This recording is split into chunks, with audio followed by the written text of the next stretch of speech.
Hi there, I'm Sue Stockdale, your host for the podcast. Our aim is to provide you with inspiration through conversation.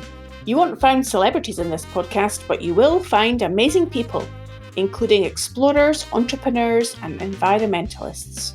Each of their amazing stories has the power to strengthen, shape, and challenge our views of the world. I hope the conversation ignites new possibilities within you, makes you think and behave differently as a result of listening to them. You may not know our podcast is not for profit, which means that we don't aim to make money from this, but we do want to measure the impact that it has on you, our lovely listeners. What are you inspired to do by listening to these episodes? We've created a short 3-minute survey, which you can link to in the show notes, and we'd love to know what effect this podcast has. And you can leave us a voice note too if you prefer. All the information you'll find and links on the show notes and on the website. Well, today's guest, I'm really looking forward to speaking to. Her name is Jenna Howieson, and she discovered her identity through travel and her career calling by being curious. She now educates others about LGBTQ+ in her role as a diversity, equity and inclusion professional. She runs an LGBTQ+ travel blog called The Jenna Way, where she shines a light on the nuances of travelling and living as a queer person in today's world. I learned a lot from Jenna about inclusion, including how we should ask guests for their pronouns at the start of each conversation. Jenna says that we should not be afraid to slip up because we are all humans and sometimes we do use the wrong language. The most important thing is to recognise the person's intent behind what they communicate. Well, I hope you enjoy what she has to say. Welcome to the podcast, Jenna. Hi, thanks for having me. It's really lovely to speak to you today, and I'm intrigued to learn all about your interests in travel and about your blog and about you as a person. The first bit of research that I did, Jenna, was look at your travel blog, and you describe yourself there as authentic, queer and unstoppable. And it was making me think that COVID times, perhaps the unstoppable was a bit of a challenge. Something else stopped you. How did you cope with COVID times? Yeah. So I think I have unstoppable there in my tagline, probably as a reminder to myself as much as anything that I can do anything and I can achieve whatever I want to achieve. But yes, in the very real sense of the word, travel has not been so possible for the last year or so. For the last, particularly 4 or 5 years, traveling has been such a massive part of my personal brand and my personal identity. And it's been a lot of how I've shaped a lot of my decisions, a lot of the choices I made around where I studied, and then also sort of the career path that I chose. And so for the world to come to a halt and for travel to not be possible, it was certainly a massive adjustment for me to then try and figure out what on earth am I going to do with all of my time, because I didn't spend a lot of it at home before. So yeah, there was definitely a moment of sort of personal identity crisis where I realized that I shaped so much of who I was around the travels that I did. And it was also pretty much all that I wrote about on my blog. And that was where I poured my energy. There was definitely a low moment or two, and then tried to reframe the opportunities that I did have whilst international travel wasn't possible. I'm based in Scotland, I'm based in Edinburgh, and I've spent a lot of time discovering my own back garden. So Edinburgh has some stunning scenery in the Pentland Hills and in the sort of surrounding areas, which I've found great joy and passion in exploring. And even the north of Scotland, travelling up there, which is somewhere I probably would never have gone if a plane had been an option, if I'm honest. So it definitely took a bit of adjustment for me to realise that there was more to life than hopping on a plane every weekend. But I've actually poured a lot of my energy recently into DIY, and we're now converting a van into a camper van. So that has been a massive new challenge. So it's just been about realizing that there's always challenges and always new opportunities and adventures. They just look very different. Well, I can imagine in times to come, there'll be a whole bunch of other conversations to have around where that camper van takes you. Yes. But that's for another time. Another day. So thinking of that concept of journey, I'm curious to dig a little bit deeper into your personal journey and what your aspirations were when you were a youngster and how has your career evolved? Because my sense is that really you have created a career around what is important to you. Yeah, so tell us more. When I was a child, I really wanted to be a radio DJ. So in many ways, my dreams are coming true today. This is my very first podcast. But moving on from my early days, when I left school, I did really well in school and got really great grades. And so the options that were presented to me from the sort of adults or teachers in my life at that time were kind of law or medicine. And being incredibly squeamish and terrible at science, the obvious option seemed to be law. And so I sort of dove into doing a law degree without really much research into what was involved in that or whether it was actually really the right choice for me. I did law for 4 years. My choice of where to study was heavily influenced by whether or not I could study abroad. So I think from an early age, the ability to travel really trumped anything else. And I did study abroad in my 3rd year in Holland. So that was definitely the peak of my study. But I pretty much had confirmed to myself by year 2 of my law degree that it was not the space for me. It was not the environment that I wanted to be in or the career that I wanted to have. And so once I left university, I took a bit of time out to, surprise, surprise, go traveling. I think it speaks for itself that I didn't actually attend my graduation because I chose to spend the summer in America instead. So I definitely chose sort of passion over what I felt was expected of me by society at that time. After I graduated, spent that summer in America and then went to Vietnam and spent 6 months in Vietnam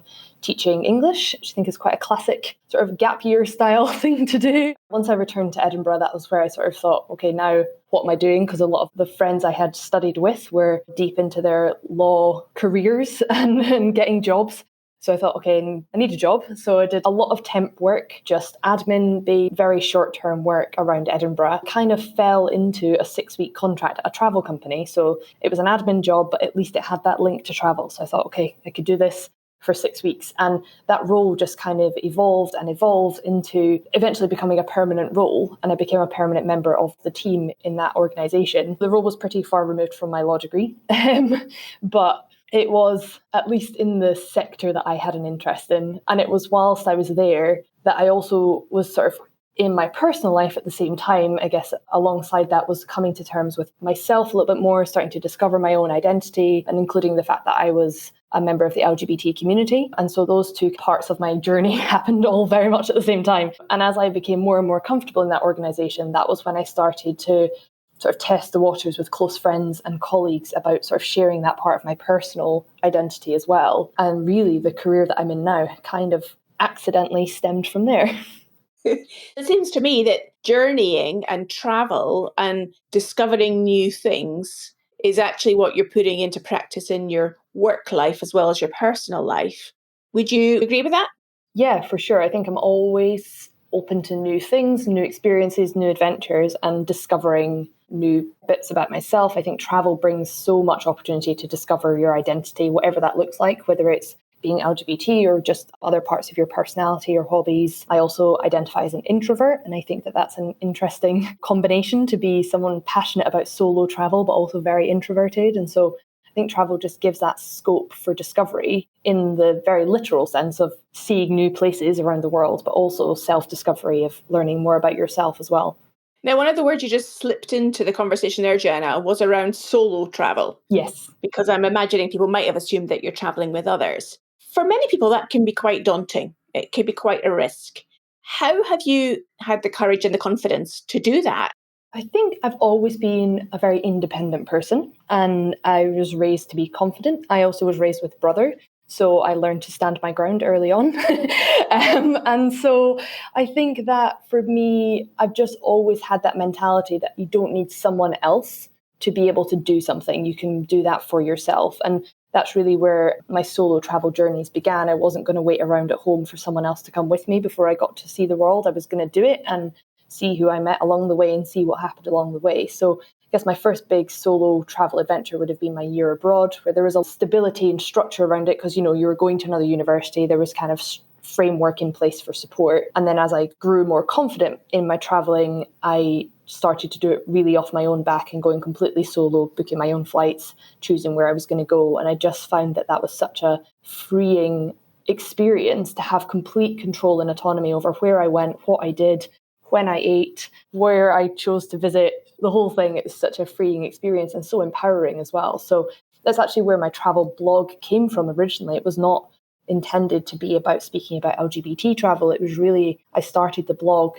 to encourage other women specifically, because I think there's that solo female traveller niche of encouraging other women to take control of their own decisions and to have the courage to go out and adventure the world themselves. And that's really why I started to share the travel that I was doing online. And within that blog and from your own experiences, what have been some of the hardest things you've faced and how have you overcome them? I would say my most challenging adventure by far was Vietnam, my journey to Vietnam. For 6 months, it certainly brought many a challenge. Vietnam is an absolutely gorgeous country, wonderful people, wonderful culture. I had an incredible time, but also a very challenging time. I was there on the other side of the world, very isolated in a country that I couldn't speak the language. I didn't have many friends. And with the teaching schedule that I was on, it was far more constricted than just being there as traveling, because not only was I traveling and exploring, but I was also trying to work. And so there's a whole new set of things to navigate when you try to work abroad and you're not just on holiday sitting by the beach. So for all the wonderful opportunities that Vietnam has to offer, it was definitely a challenging place to try and work and find accommodation, navigating the language barriers and very much cultural differences with what I was used to at home. That taught me a lot about myself, that I had the resilience to not quit, because there was definitely days when I was lying in a very, very cold 1-bedroom flat that I definitely wanted to be home, eating my super noodles that I'd made out of a kettle because I didn't have a kitchen. There was a lot going on there and I didn't quit. And I think coming out the back of that, I always think to myself, if I stuck it out in Vietnam, I can get through anything. And that's something that stayed with me. So you faced the challenges on those travels. What have been some of the wonderful places that you've visited? What are the highlights that stay in your head? Oh, everywhere definitely has its perks. It's hard to pick out. As a Scottish girl, I love anywhere that has a sunshine, which is basically anywhere except Scotland. So I will say that that's always great. For me, Thailand sticks out. It's not somewhere I traveled solo, it's somewhere I traveled with my partner. But as I've come into my LGBT identity and started to speak about that more, it's become really important to me as well to highlight and celebrate the countries that are very inclusive and that are super welcoming to LGBT travellers. So Thailand is always top of my list when I'm celebrating the countries that I've had really positive experience in. We felt completely welcomed. We felt incredibly safe. It's such a gorgeous country. And we also learned to scuba dive. So being able to see not only the land of Thailand, but the under the sea of Thailand as well was such a fantastic experience. And I think the cherry on the cake with Thailand is that we went in January of 2020 on a very spontaneous last minute trip. And I think someone was looking down on us to encourage us to book a very spontaneous trip in January, because the world shut down very soon after. And we always look back to say, we're so grateful we just took that random trip. There was no special occasion. There was no real reason to go, but we just thought, why not? And I think that that is a lesson I learned from COVID as well, to take the opportunities when they present themselves, because you don't know when they're not going to be available again. So I will be forever grateful for Thailand. The conversation continues in a few seconds after this. If you are a busy person and probably always feeling behind, then you may be wondering how you can get more done in less time. One solution is working with a virtual assistant. They can help with social media, graphic design, customer service, copywriting, digital marketing, and many more tasks. iWorker is a social enterprise that connects you to talented remote workers from countries in crisis. Most of their team come from Venezuela, a country facing dire economic circumstances. By hiring from iWorker, like we do, you'll get back some time for yourself and help to change a life. Find out more by listening to episode 20, where I spoke to co-founder John Miles, or you can look at their website, iworker.co, to find out more. Now back to the podcast. Well, that sounds like very wise advice to yourself. And just picking up on what you were mentioning there about becoming more comfortable with your identity and being happier to talk about your experiences and who you are as part of the LGBT community, I kind of want to turn our attention then to how you integrated that into the workplace. And as far as I understand, have created your own job for yourself. Yes, I have kind of accidentally made a career for myself in this space. So yeah, when I started in that initial role as sort of an admin assistant, I had the opportunity randomly to speak to the CEO of the company at the time about their inclusion policies. And a lot of the conversations, it was a sort of roundtable discussion, and it was pretty much all focused on gender and women in the workplace. And I kind of sheepishly put my hand up, because I was very, very new to their office, and said, oh, I'm actually here to speak about LGBT inclusion, not gender inclusion. And I was wondering why there's nothing here about that and why there's no work on that. And he kind of thought about it and sort of admitted that it wasn't that they weren't passionate about it, it just was that they'd never thought about it before. So that if I wanted to see that in the workplace, I should go ahead and create it. And so with absolutely no prior experience or knowledge on how I could possibly create an LGBT inclusive workplace, I set to work and I set up the organization's first LGBT network for staff, because that was really what I was looking for. I was looking for that sense of community and that sense of belonging. And so it wasn't there. So I created it. And over the coming years, I became not just the person to speak to about LGBT inclusion, but about diversity, equity, and inclusion across the board. And very quickly in the background, I was trying to upskill myself because I was getting questions from quite senior members of the organization about things I had no knowledge of at all. So I was very quickly going away, finding the answers and then coming back. And over the course of a couple of years, sort of that grew from just a couple of emails here and there to a constant influx of requests for guidance and consultation on different aspects of diversity, equity, and inclusion, to the point where it did become a full-time role in itself. And that's kind of what's led me to where I am today, where I am not only leading, but creating and then leading the implementation of the diversity strategy for the organization. So yeah, it was an accident, but a very happy accident, because it's something I care so passionately about. And it's not a role that I ever could have imagined myself in whilst sitting quite unhappily doing that law degree a few years ago.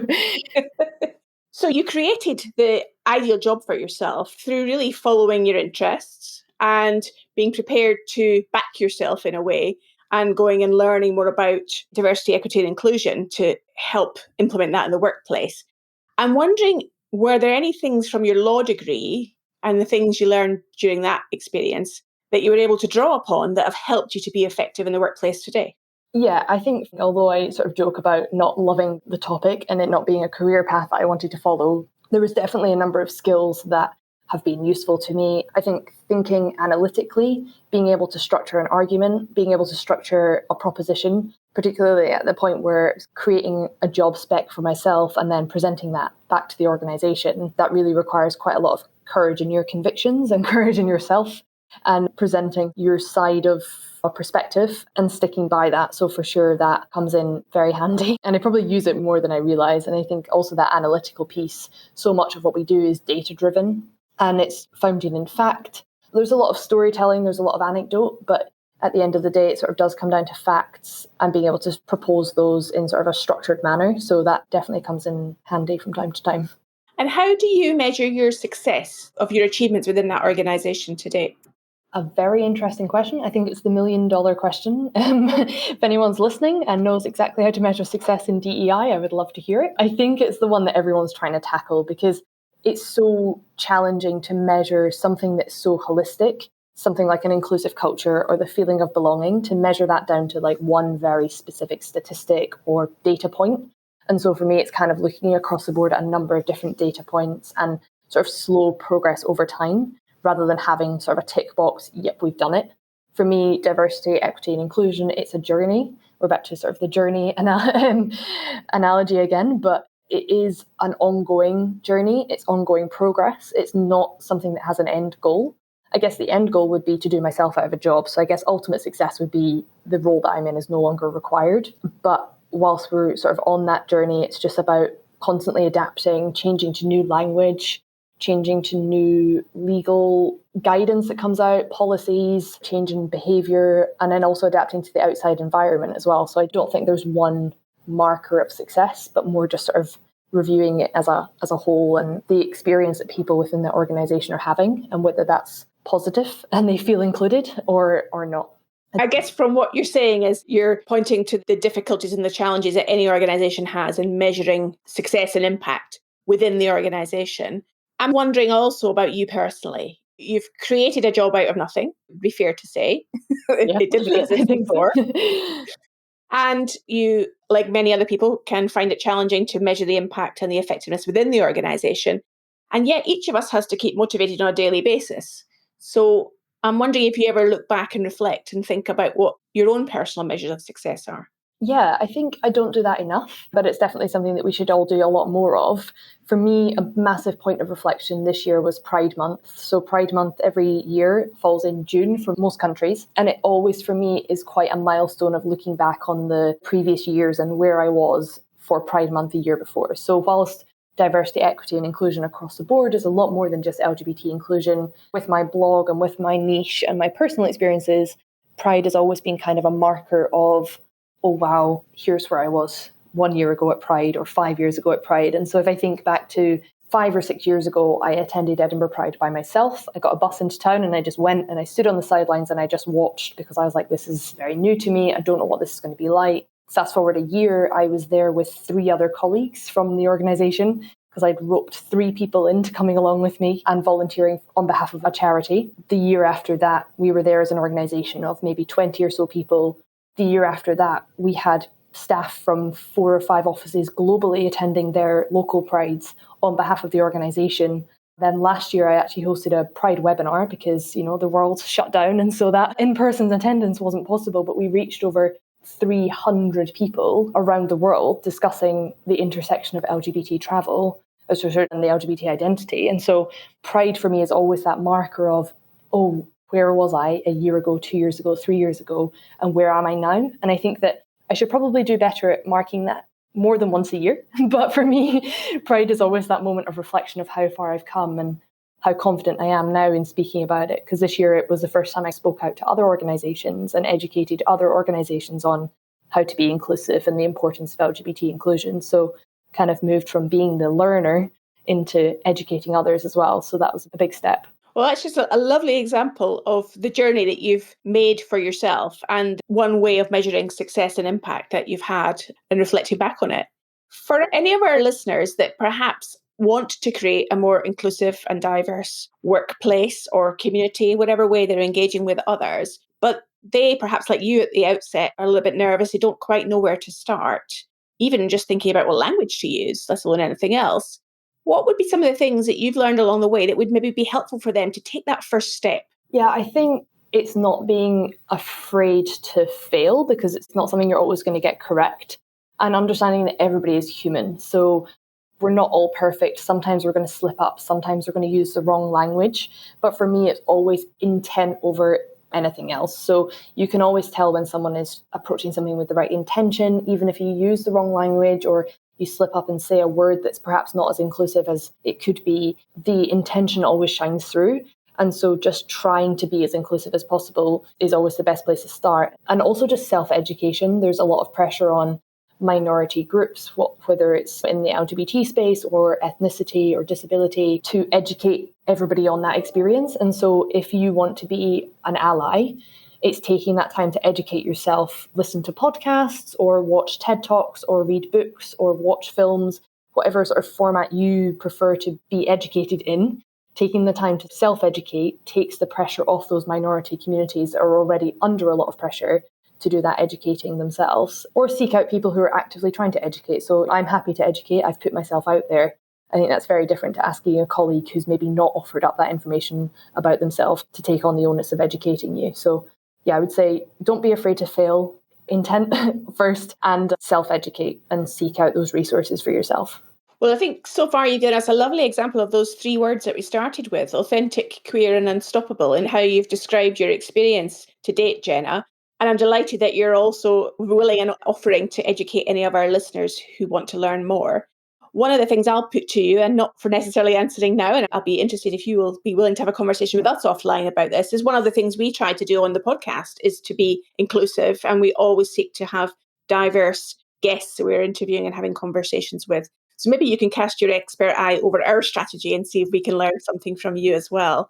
Yeah, absolutely. It's actually one that I realize that you and I are on camera right now, so we can see it for ourselves, but something I should have audibly said at the start as well. And I think one thing that would be great for a podcast is to share your pronouns at the beginning of when you're speaking, because particularly for the LGBT community, if you share your pronouns at the beginning, it opens up a safe space for anyone else to share their pronouns.